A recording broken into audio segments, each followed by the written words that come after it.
Raka dan Dani melangkah perlahan, menyadari bahwa mereka benar-benar telah memasuki area yang pendaki lain sebut pasar setan. Sekilas, suasananya tampak seperti pasar malam biasa. Ramai, penuh orang yang bergerak ke sana kemari, suara tawar-menawar, aroma rempah dan makanan. Namun, Assalamualaikum warahmatullahi wabarakatuh. Selamat malam pendengar setia Langit Malam FM. Kembali lagi bersama saya di channel Langit Malam FM. Tempat kita berbagi kisah misteri, horor, dan kejadian yang sulit dijelaskan dengan logika.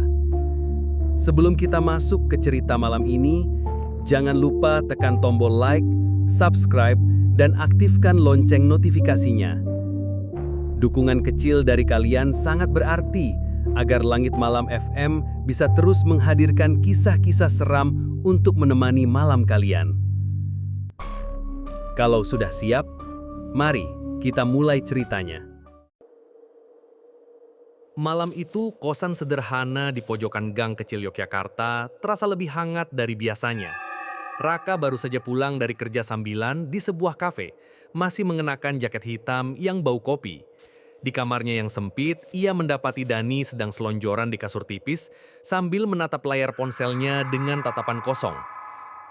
Bro, sapa Raka sambil melempar tas ke pojok kamar. Ngapain bengong mulu, nunggu transferan emak ya? Dani mendengus. Transferan kada turun-turun, yang ada pikiran makin ruwet. Gue kepikiran reuni kecil-kecilan sama geng kita. Gimana menurutmu? Raka mengerutkan kening. Reuni? Maksud lo yang bener-bener ketemu, bukan sekedar grup WA? Ya iyalah, ketemu beneran. Udah lama banget kita gak ngumpul. Dulu kan sering main bareng, jalan-jalan. Sekarang cuma bisa baca cat basi di grup. Danu menatap Raka dengan serius. Gimana kalau kita sekalian naik gunung? Udah lama kan lo pengen ke Lau? Mata Raka langsung berbinar. Gunung Lau. Nama itu selalu memunculkan campuran rasa penasaran dan was-was. Ia pernah baca banyak kisah horor tentang gunung tersebut. Mulai dari cerita pasar setan, suara gamelan tanpa wujud, sampai pendaki yang hilang tanpa jejak. Namun, di balik cerita mistis itu, Lau juga terkenal dengan keindahan padang sabana dan sunrise di puncak Hargodumilah. Raka senyum tipis. Boleh juga. Tapi apa kabar yang lain? Sari, Wulan, Bima, sama Andi. Mereka mau gak? Dani langsung membuka ponselnya dan menekan ikon telepon grup di WhatsApp. Nada sambung berdering beberapa kali sebelum akhirnya terdengar suara riang Wulan. Halo, kok tumben rame banget nelpon grup? Ada apaan nih? Kebetulan lengkap nih. Gue ada ide, gimana kalau kita bikin reuni kecil? Tapi bukan sekedar nongkrong di kafe, kita naik gunung, ke Lau. Seketika obrolan riuh, suara Sari terdengar diikuti tawa kecilnya. Naik gunung? Waduh, terakhir aku mendaki itu pas kuliah semester awal. Nggak kebayang deh stamina sekarang. Bima menimpali dengan nada bersemangat. Asik, udah lama gue nggak naik gunung. Lau itu mantap banget view-nya. Sunrise Hargodumilah bro, nggak ada lawan. Andi agak ragu. Tapi Lau kan angker ya, banyak cerita seremnya. Lo yakin? Raka menimpali. Justru itu yang bikin seru Dik. Kita udah lama nggak ngumpul, sekalian nyari pengalaman baru. Kapan lagi coba? Hening sejenak lalu suara Wulan terdengar lagi. Ya udah deh, aku ikut. Tapi syaratnya tenda harus dipisah. Aku sama Sari satu tenda. Kalian berempat satu tenda. Deal! Dani tertawa puas. Berarti fix ya, kita berangkat minggu depan. Suara riuh tanda setuju bergema di grup itu. Meski ada sedikit keraguan dari beberapa orang, semangat reuni dan keinginan melihat keindahan Gunung Lau lebih besar daripada rasa takut. Malam itu, setelah panggilan berakhir, Raka menatap Dani dengan senyum tipis. Kayaknya perjalanan ini bakal jadi reuni yang gak biasa bro. Dani mengangguk sambil merebahkan diri. Percaya deh Rak, reuni kita kali ini bakal dikenang seumur hidup. Mereka berdua tidak tahu ucapan itu akan menjadi kenyataan, tapi dengan cara yang tak pernah mereka bayangkan sebelumnya. Minggu sore tiba dengan langit berwarna jingga keemasan. Raka dan Dani sudah bersiap di kos masing-masing, menata perlengkapan mendaki yang sudah mereka siapkan sejak seminggu lalu. Tas carrier besar berisi sleeping bag, matras, pakaian hangat, senter, headlamp, kompor mini, dan logistik makanan menumpuk rapi di sudut kamar. Gue harap semua yang kita bawa cukup, kata Dani sambil menutup tasnya. Nggak mau nanti kelaparan di tengah hutan. Raka mengangguk sambil memeriksa peralatan satu persatu. Bawa air minum cukup, makanan ringan, obat-obatan, power bank, dan jangan lupa kamera buat sunrise Hargo Dumilah. Pasti keren banget fotonya. Sekitar pukul 17.00, mereka berkumpul di depan kos Dani. Sari, Wulan, Bima, dan Andi sudah menunggu dengan tas carrier masing-masing.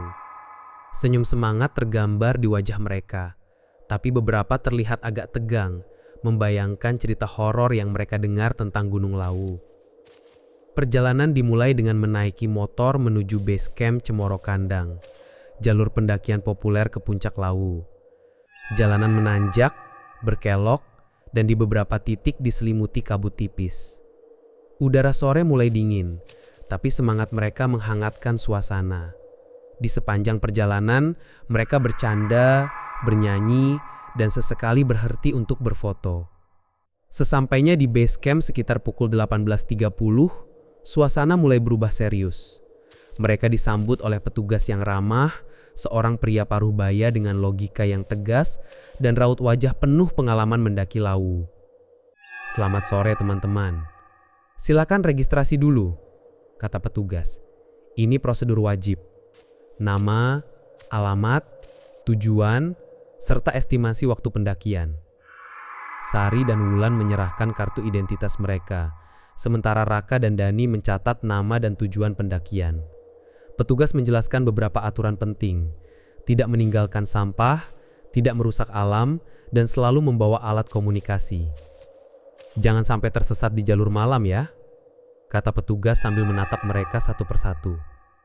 Gunung Lawu indah, tapi ada area yang dipercaya angker. Hati-hati, dan pastikan selalu bersama kelompok.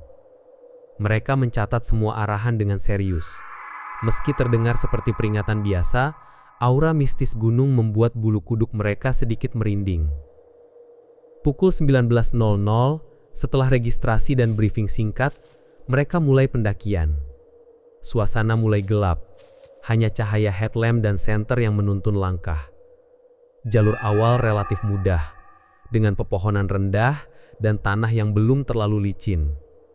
Mereka masih bisa bercanda, meski sesekali suara hewan malam dan angin yang menerpa daun membuat suasana semakin hening. Raka memimpin kelompok, dengan Dani selalu di sampingnya. Bima dan Andi menjaga barisan belakang, sementara Sari dan Wulan menutup dari belakang. Mereka sepakat untuk beristirahat di beberapa titik checkpoint sebelum akhirnya sampai ke lokasi yang mereka targetkan untuk mendirikan tenda. Mereka tahu, untuk bisa melihat sunrise di puncak Hargo Dumilah, mereka harus sampai dini hari. Itu artinya, pendakian malam ini tidak akan mudah. Semangat dan rasa penasaran memacu langkah mereka. Tapi cerita horor yang terdengar dari para pendaki sebelumnya tetap menghantui pikiran. "Gue penasaran gimana rasanya ngerasain sunrise di Sabana Lawu," bisik Raka pada Dani, sambil menatap jalur gelap yang terus menanjak. Dani mengangguk, menatap puncak yang masih tersembunyi kabut. "Santai aja bro, selama kita bareng, pasti aman. Tapi gue akui, ini bakal seru banget." Mereka melangkah lebih mantap, menyadari bahwa malam yang panjang baru saja dimulai. Malam semakin pekat ketika Raka memimpin kelompok menembus hutan Gunung Lawu. Headlamp menyorot jalur sempit yang diselimuti akar pohon dan bebatuan licin. Suara alam malam, serangga, burung hantu dan angin yang berdesir di pepohonan mengiringi langkah mereka. Dengar nggak suara itu?" tanya Dani. Suaranya agak bergetar. "Suara apa?" Raka menoleh, mencoba tetap tenang. "Kayak gamelan?" Dani menelan ludah. Seketika, kelompok menahan napas. Tapi beberapa detik kemudian, suara itu hilang begitu saja, tersapu angin malam. Mereka saling berpandangan dan tertawa kaku. "Ah, cuma imajinasi lo aja," kata Bima sambil mengetuk punggung Dani. Jalur malam berbeda jauh dengan jalur siang. Pepohonan tinggi membentuk kanopi yang rapat, memblokir cahaya bulan.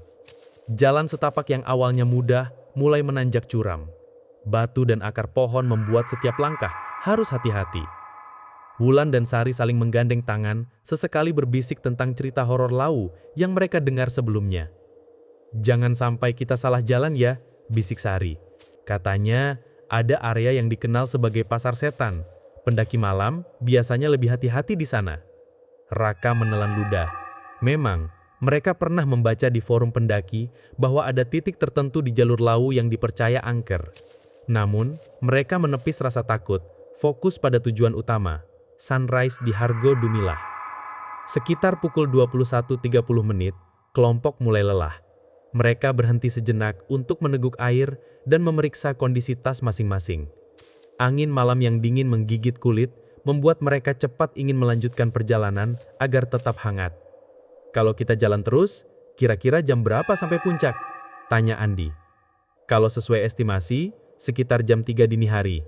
Lumayan buat lihat sunrise nanti." Pendakian kembali dilanjutkan. Suasana mulai sunyi, hanya langkah kaki dan sesekali nafas yang terdengar. Jalur semakin sempit, pepohonan lebih rapat, dan aroma tanah basah menyelimuti udara. Kadang terdengar suara ranting patah dari kejauhan, membuat mereka menegangkan bahu. Di satu titik, mereka melewati padang sabana kecil yang diterangi cahaya bulan. Panorama sebentar itu membuat mereka tersenyum lega. Rasa lelah sedikit terobati oleh keindahan alam. Namun, Raka menyadari bahwa jalur ini bisa membingungkan bagi pendaki malam. Titik-titik landmark kadang sulit dikenali, membuat setiap langkah harus ekstra waspada. Mereka terus berjalan, mengandalkan senter dan kompas, sekaligus saling menjaga kelompok. Suasana hening kadang dipecahkan tawa kecil mereka untuk mengusir rasa tegang. Tapi entah mengapa, di dalam hati masing-masing ada rasa tidak nyaman, seperti ada yang mengawasi dari balik pepohonan. Raka menepuk bahu Dani. "Santai aja bro, kita udah hampir setengah perjalanan." Dani mengangguk, tapi matanya tetap waspada, menatap kegelapan hutan yang terasa lebih hidup dari biasanya. Sekitar pukul 23.00, Raka memutuskan bahwa mereka perlu beristirahat sejenak sebelum mencapai titik yang lebih tinggi. Mereka menemukan area lapang kecil yang cukup untuk mendirikan 2 tenda. Sari dan Wulan mendirikan tenda 1, sementara Raka, Dani, Bima, dan Andi menyiapkan tenda lain. "Lumayan lega juga tempat ini," kata Raka sambil menancapkan pasak tenda. "Cukup aman buat istirahat sebentar." Wulan menghela napas, realistis seperti biasa. "Ya udah, mari kita cepat selesaiin. Gue capek banget." Sari berbeda, menatap sekeliling dengan rasa peka. "Rasanya ada sesuatu di sini. Aku nggak tahu apa, tapi perasaan ini beda," gumamnya pelan, hampir seperti berbicara pada dirinya sendiri. Setelah tenda selesai, mereka makan malam ringan dan menyesap teh panas. Obrolan ringan dan tawa sesekali terdengar. Tapi Sari tetap diam, menatap ke arah hutan gelap yang menimbulkan rasa was-was. Sekitar pukul 00.30, Dani merasa gelisah. "Aku pengen ke toilet sebentar. Ada yang nemenin nggak?" tanyanya agak gugup. Andi dan Bima saling pandang, lalu menolak. "Gue nggak mau bro, jalan malam sendirian itu terlalu beresiko." Dani menatap Raka memohon. "Ya udah, kamu aja Rak." Raka menelan ludah, lalu mengangguk. "Oke, ayo cepat, jangan lama-lama." Mereka berjalan menembus hutan gelap. Setelah beberapa menit, Dani selesai urusannya dan mereka bergegas kembali ke tenda, berharap bisa segera kembali ke teman-teman lain. Namun saat melangkah kembali, mereka menyadari sesuatu aneh. Jalur yang mereka lalui terasa berbeda, seperti memutar tanpa arah yang jelas. Landmark yang biasanya mereka kenal hilang di balik kabut tebal. Ini jalur yang tadi nggak ya?" bisik Dani mulai cemas. "Kayaknya kita tersesat," jawab Raka pelan. Jantungnya mulai berdebar. Di tenda, Sari tiba-tiba menegur Wulan dengan nada serius. "Aku merasakan sesuatu. Raka dan Dani, mereka nggak di jalur yang benar. Ada energi aneh di sekitar mereka." Wulan mengangkat alis, skeptis tapi mencoba menenangkan diri. "Itu cuma bayangan kabut dan gelap. Mereka cuma kebingungan.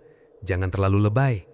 Namun Sari tetap fokus, merasakan gelombang aura aneh yang semakin kuat dari arah jalur Raka dan Dani. Sesuatu malam itu sepertinya mulai menguji mereka. Sesuatu yang tak kasat mata, tapi nyata bagi yang bisa merasakannya. Jam menunjukkan hampir 1.30 dini hari. Raka dan Dani tanpa sadar mulai masuk ke area yang dikenal pendaki Lawu sebagai Pasar Setan, tempat yang menjadi awal dari teror malam mereka. Raka dan Dani melangkah perlahan, menyadari bahwa mereka benar-benar telah memasuki area yang pendaki lain sebut Pasar Setan. Sekilas, suasananya tampak seperti pasar malam biasa. Ramai, penuh orang yang bergerak ke sana kemari, suara tawar-menawar, aroma rempah dan makanan. Namun, semakin lama mereka memperhatikan, semakin terasa ada yang aneh. Orang-orang di pasar itu tidak seperti manusia biasa. Wajah mereka samar, sedikit transparan, dengan mata yang selalu menatap lurus tanpa berkedip. Dagangan mereka juga tidak wajar. Kepala kambing dan kerbau tergantung di tiang. Dagingnya tampak basah, tapi tak berbau busuk, seolah segar dari dunia lain. "Rak, ini nyata ya?" bisik Dani menggenggam lengan Raka. "Ya, tapi tetap tenang, jangan panik," jawab Raka. Mereka mencoba berjalan di antara kerumunan, menundukkan kepala, berharap tidak menarik perhatian. Seorang ibu penjual daging menatap mereka tajam, senyumnya menakutkan. "Kalian orang baru ya?" tanyanya dengan suara serak yang membuat bulu kuduk merinding. Raka dan Dani hanya mengangguk pelan. Ibu itu tertawa, tapi tawa itu seperti gabungan suara 1000 orang. Ia mulai menawarkan dagangannya. "Mau kepala kambing atau kerbau segar? Khusus untuk kalian." Di seberang, beberapa anak kecil sedang bermain kelereng. Tapi bola yang mereka lempar bukan kelereng biasa, melainkan bola daging yang memantul dengan suara lembek di tanah. Dani menutup mata sebentar, tak ingin melihatnya lagi, tapi rasa penasarannya membuat mengintip kembali. Di salah satu kios, ada pedagang yang menawarkan minuman dalam cangkir gelap. Sesaat setelah mereka melihatnya, mereka menyadari cangkir itu berisi cairan yang bergerak seperti darah, berkilau di cahaya lampu yang aneh. Dani menahan nafas, sementara Raka merasakan jantungnya hampir copot. Lalu terdengar tawa halus dari arah lorong sempit, suara anak-anak yang tidak terlihat, tapi mereka bisa mendengar langkah kaki kecil yang mengikuti dari belakang. Setiap mereka berbelok, suara itu juga ikut belok. Sesekali, bayangan orang yang lewat menyapukan tangan ke bahu Raka, tapi begitu dia menoleh, tidak ada siapapun. Hanya kabut yang menebal, bau kemenyan dan darah yang membuat kepala pusing. Raka dan Dani berusaha tetap tenang. "Kita harus keluar dari sini, tapi jalurnya nggak kelihatan jelas," bisik Raka. Dari kejauhan, seorang pedagang wanita menatap mereka sambil memegang pisau tajam dan menyodorkan kepala kambing dengan senyum lebar. "Mau dicoba?" Dani hampir menjerit. Ia menggenggam tangan Raka, berusaha lari, tapi kaki mereka seperti tertahan oleh sesuatu yang tak terlihat. Mereka merasa seperti terjebak dalam dunia paralel, di pasar yang nyata, tapi tak wajar. Aura horor semakin terasa, dan mereka tahu ini bukan sekedar legenda. Pasar setan adalah nyata, dan mereka baru saja menjadi pengunjung baru dalam kengerian malam itu.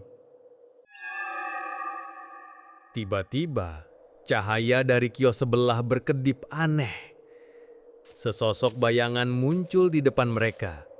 Tinggi, berwajah samar, dengan tangan panjang seolah ingin meraih mereka. Raka dan Dani menjerit, tapi suara mereka teredam kabut. Tubuh mereka gemetar hebat. Dalam sekejap, mereka merasa seperti kehilangan kesadaran. Raka terjatuh di bawah pohon besar, Dani terguling di dekat sebuah tiang kios. Mata mereka setengah terpejam, pikiran kosong, seperti terseret ke alam mimpi buruk. Di tenda, Sari tiba-tiba menegakkan tubuhnya. Mereka dalam bahaya. Aku bisa merasakannya, gumamnya pelan. Wulan menatap Sari skeptis awalnya, tapi melihat raut wajah temannya yang serius, ia mulai merasa ada yang salah. "Gue rasa Sari nggak lebay kali ini. Sesuatu memang terjadi di sana," kata Wulan sambil mempersiapkan jas hujan dan senter. Bima dan Andi segera menatap satu sama lain. "Kita harus menyusul mereka.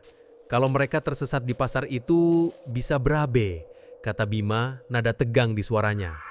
Mereka menyiapkan perlengkapan, memastikan setiap langkah mereka aman. Bersama Sari dan Wulan, mereka mulai bergerak mengikuti jalur yang Sari rasakan sebagai posisi Raka dan Dani. Aura aneh dan getaran halus di udara membuat semua anggota tim menegang, namun mereka terus maju.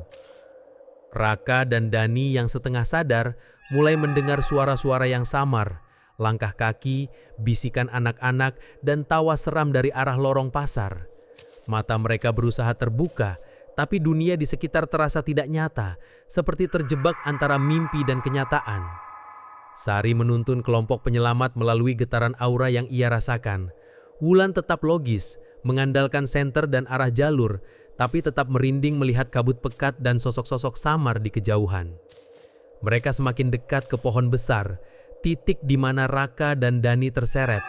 Setiap langkah membawa ketegangan yang memuncak, aroma kemenyan dan darah semakin terasa, suara gamelan makin jelas, dan tawa seram terus mengikuti mereka.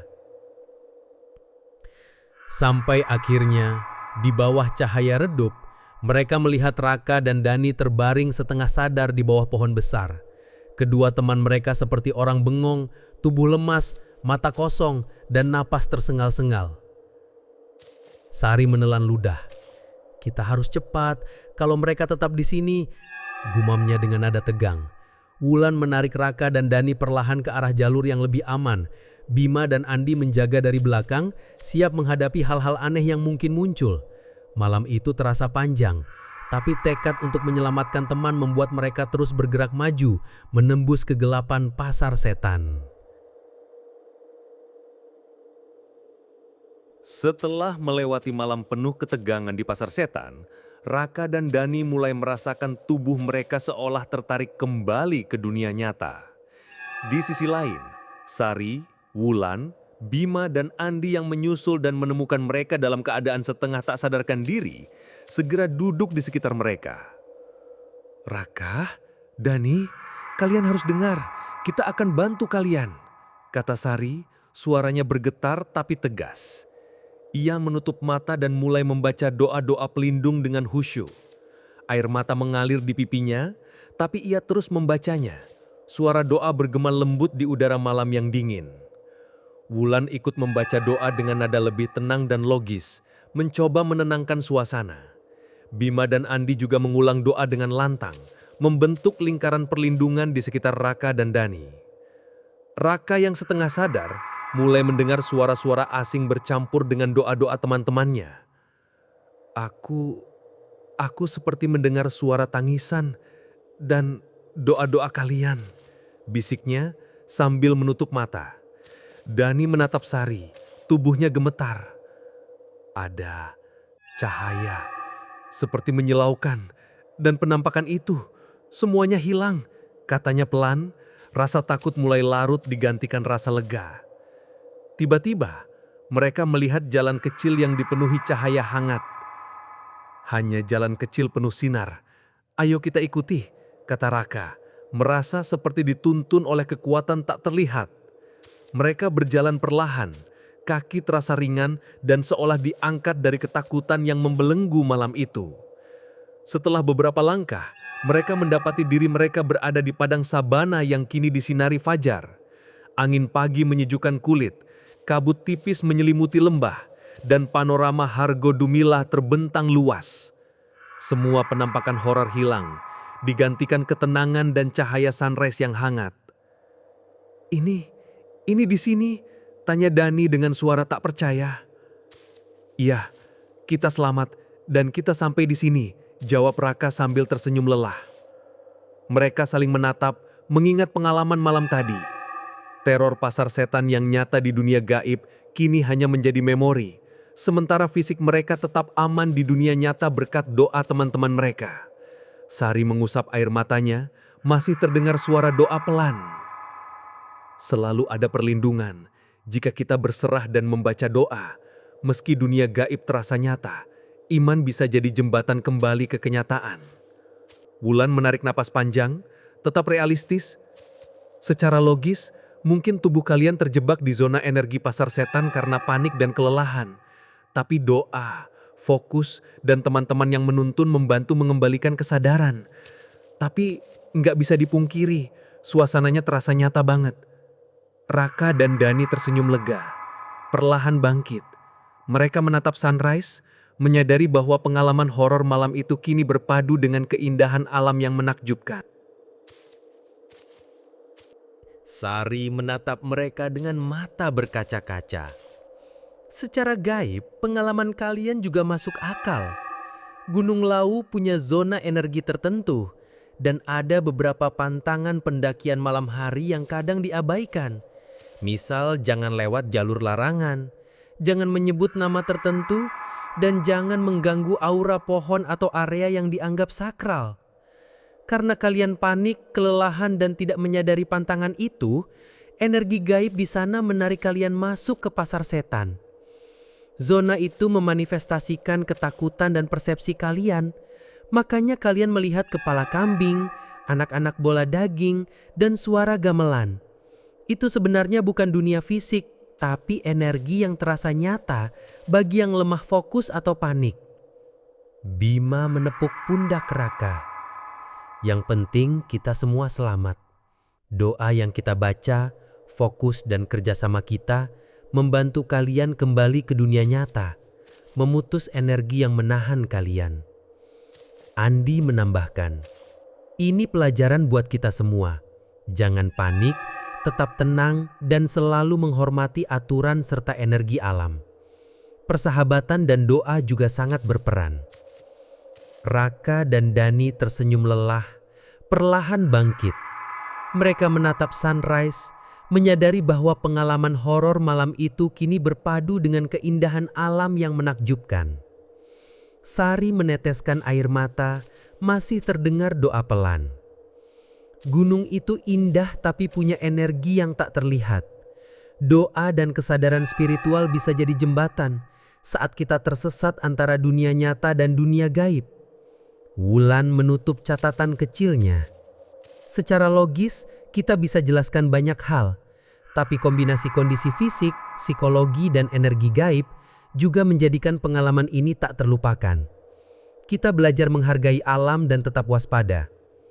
Saat mereka sampai di pos terakhir pendakian, semua tersenyum lelah tapi puas. Malam paling menegangkan kini menjadi cerita yang bisa mereka kenang. Perpaduan antara horor, doa, persahabatan, dan keindahan alam.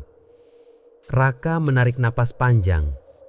Sekarang kita pulang, tapi pengalaman ini nggak akan pernah kita lupain. Dani mengangguk setuju. Iya. Antara takut dan kagum, semuanya lengkap. Ini pengalaman hidup yang luar biasa. Mereka melangkah turun, meninggalkan puncak Hargo Dumilah dengan rasa lega, syukur, dan kenangan yang abadi. Kalau kalian suka dengan kisah malam ini, jangan lupa untuk tekan tombol like, subscribe, dan aktifkan lonceng notifikasi. Dukungan kalian sangat berarti agar Langit Malam FM bisa terus menghadirkan cerita seram, penuh misteri, dan analisis yang menarik setiap malam. Sampai jumpa di episode berikutnya, dan tetap waspada dengan hal-hal yang tak terlihat. Selamat malam, dan Assalamualaikum warahmatullahi wabarakatuh.